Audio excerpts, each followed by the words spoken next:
ఇక్కడ మీరు ఒకసారి చూడండి, 1,00,000 కోట్లు కొట్టుకపోయినాయి, ప్రాజెక్టు మొత్తం కుప్పగూలింది, పనికిరాదు అని కాంగ్రెస్ పార్టీ దుష్ప్రచారం చేస్తుంది. మీరు చూస్తే ఎన్డీఎస్ఏ రిపోర్ట్ లో page 22, NDSA report page 22, NDSA way forward, అందులో స్పష్టంగా ఏం చెప్తుందంటే, after obtaining the results from the various investigations and an opinion of the expert committee, the restoration of block 7 of Medigadda will be taken up under the barrage will be under operation.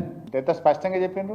7వ black ను restore చేయొచ్చు, అది restore చేసి barrage ను operationalise చేయొచ్చు అని స్పష్టంగా ఇదే ఎన్డీఎస్ఏ రిపోర్ట్ లో పేజ్ 22 లో చెప్పారు. ఉత్తమ్ కుమార్ రెడ్డి ఏమాట్లాడుతూ 1,00,000 కోట్లు పోయినాయి, నీకు 16 రిజర్వాయర్లు అట్లే ఉన్నాయి, 19 సబ్ స్టేషన్లు ఇంటాక్ట్ ఉన్నాయి, 22 పంప్ హౌస్లు ఇంటాక్ట్ ఉంది, 98 కిలోమీటర్ల పంపింగ్ మెయిన్ ఇంటాక్ట్ ఉంది, 200 కిలోమీటర్ల టనల్ ఇంటాక్ట్ ఉంది, 1530 కిలోమీటర్ల గ్రావిటీ కెనాల్ ఇంటాక్ట్ ఉంది. It's only a black.